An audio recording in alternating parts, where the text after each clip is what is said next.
a SpaceX e a ULA levaram mais um contrato com o Departamento de Defesa dos Estados Unidos, um contrato grande, tá bom? A informação foi liberada hoje, tá? Então a divisão foi a seguinte: a ULA, a United Launch Alliance, vai fazer 11 lançamentos, perdão, com o Vulcan Centaur, seu mais novo foguete, e a SpaceX vai fazer 10 lançamentos, sendo 7 com o Falcon 9, 3 com o Falcon Heavy, nessa nova fase deste contrato com o Departamento de Defesa, que são cargas secretas, tá, gente? Aquelas cargas que a gente fala que você não vai saber o que é, mas a gente gosta que dá para ver o lançamento pelo menos.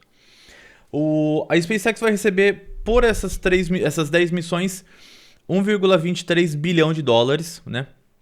E a ULA por essas 11 missões, 1,3 bilhão de dólares.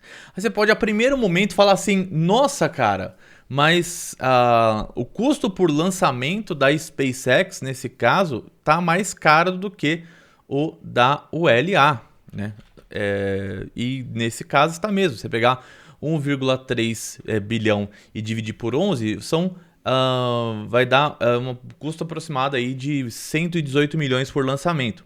A SpaceX, se você fizer 1,3 dividido por 11, vai dar 111. Na verdade, tá até dando uma... Não, eu fiz ao contrário. Tá, vai dar um pouquinho mais em conta para o ULA. Mas tem um porém. Por isso que a gente tem que olhar todos os lados, que são 7 lançamentos do Falcon 9 e 3 do Falcon Heavy.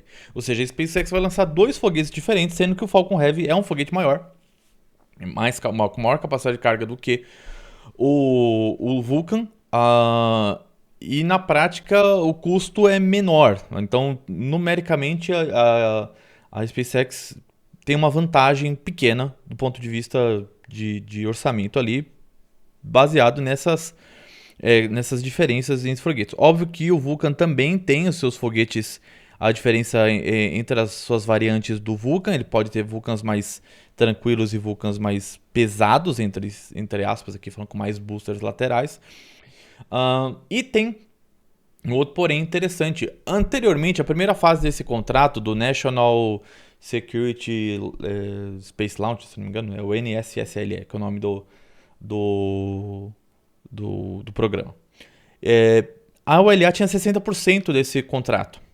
E agora ela tem 54% desse contrato. Aí você fala assim: tá, mas são 6%. Tá, mas isso custou uma paulada para a ULA. Isso custou ali na faixa dos 350 milhões de dólares ali. Essa brincadeira, essa pequena diferença entre um contrato e outro. Então a ULA acaba saindo perdendo nessa história. Então aqui a gente tem a lista das missões que vão ser realizadas pelas duas empresas. Aqui óbvio que só tem as codificações aqui baseadas em ROW, o SSF e GPS. GPS entra também como missão militar. Então tem GPS 9, GPS 10, aí a 3F, que é a nova geração do GPS, e por aí vai. Então tem da Space Development Agency também, e por aí vai. É bastante lançamento, tá bom? E aí para várias órbitas diferentes, tá? Tem a órbita média, órbita de transferência geossíncrona, secreta e por aí vai, tá bom? Ou seja, o governo americano continua pondo dinheiro, afinal, querendo ou não, é um contrato de 2 bilhões e meio de dólares ao total. É bastante grana. Porém, a ULA ela sai perdendo nessa história, principalmente porque ela tem que dar muito mais desconto do que a SpaceX. Ou seja, a vida da ULA não está tão fácil quanto era anteriormente, antes de ter uma competição real com a SpaceX. Ou seja, eles têm que trabalhar mais para conseguir fazer o mesmo que a SpaceX faz. Essa principal diferença desses 6% ali de aquisição de contrato de uma versão para outra é principalmente pela demora do Vulcan, né? O Vulcan é o novo foguete da ULA que está atrasado, era para ele ter sido lançado em 2020. A gente está indo para o final de 2023 e eles têm uma chance pequena de ser enviado neste ano. Então, a demora no desenvolvimento de foguetes causa prejuízos para a empresa, por mais que a empresa saiba que também desenvolver o foguete mais rápido aumenta o risco e também aumenta o custo. Porém, dinheiro do Departamento de Defesa dos Estados Unidos é um dinheiro bem garantido. Eles sabem muito bem porque o LA ganha esses contratos há muitos e muitos anos. Antes mesmo de ser o LA, a Boeing e a Lockheed já ganhavam muita grana com isso também. Ou seja, a SpaceX continua extremamente competitiva. Baseado, se a gente olhar por esse ponto de são 7 Falcon 9s e 3 Falcon Heavies contra 11 Vulcans, mesmo Vulcans sendo Vulcans diferentes, ali tá todo mundo ganhando no preço médio.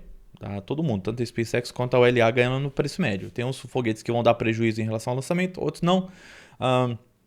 Então eles fazem, e isso geralmente o Departamento de Defesa contrata esses lançamentos sim. Tá? Eles não são do tipo que contratam e não usam, eles usam bastante. E isso é uma grana que ajuda muito a SpaceX a continuar desenvolvendo seus projetos, a ULA a desenvolver seus projetos. A SpaceX, obviamente, essa grana ajuda no projeto Starship e, óbvio, nas manutenções, como de todos os outros projetos que eles têm, a Dragon, por aí vai. E também a ULA continuar a desenvolver o Vulcan e aumentar, escalar a produção dele, buscando reduzir custo, porque essa é a tendência do mundo dos lançamentos de foguete. Quem não fizer foguetes reutilizáveis, baratos e que mantenham a eficiência, vão ficar para trás. E ficar para trás significa muitas vezes ser comprado ou quebrar. Tá bom? Ou quebrar mesmo. Empresas quebram, né? Mesmo essas empresas podem quebrar. E o Departamento de Defesa não vai contratar uma empresa só, então eles não vão contratar só a SpaceX. Tá? Fique bem claro aqui que não existe possibilidade e nem é seguro que o Departamento de Defesa contrate só a SpaceX. Vamos supor que a SpaceX quebra no meio do caminho, eles ficam sem como ter como lançar suas cargas de segurança nacional, e isso passa a ser um problema para o país, não só um problema para o governo, não só um problema para os militares ali, passa a ser um problema para o país todo. Por isso que esses contratos são tão disputados. A Blue Origin já tentou entrar nesse contrato uma vez, ela não ganhou, ela recebeu muita grana, tá? E queria continuar recebendo essa grana, que é um absurdo, para poder continuar desenvolvendo o New Glenn. E o interessante é que a outra fase desse contrato aconteceu há alguns anos e, e a Blue Origin até hoje não voou. Tá? E é interessante ver como as empresas avançaram, por mais que a SpaceX tenha avançado muito, a ULA avançou bastante, mas ainda poderia ter avançado mais, na minha opinião. E a Blue Origin continua na mesma, tá certo? Então a gente deve ver o Vulcan voar bastante nos próximos anos e o Falcon continuar voando, então esses lançamentos dificilmente vão passar para o Starship, tá? Provavelmente eles vão continuar com o Falcon e Falcon Heavy. E ainda terá uma terceira fase desse programa, que hoje a gente está na fase 2, e vai ter uma fase 3 que eles querem fazer um processo de compra de 90 lançamentos. Tá bom? É muita coisa. Ou seja, eles vão botar muito dinheiro em lançamentos espaciais em diferentes empresas, não só provavelmente na SpaceX e na ULA, para continuar mandando essas cargas. Tá certo? O que você achou aí? O ULA merece tudo isso de contrato? SpaceX deveria ter mais? Deveria ter menos? Deixa aí nos comentários que a gente quer saber.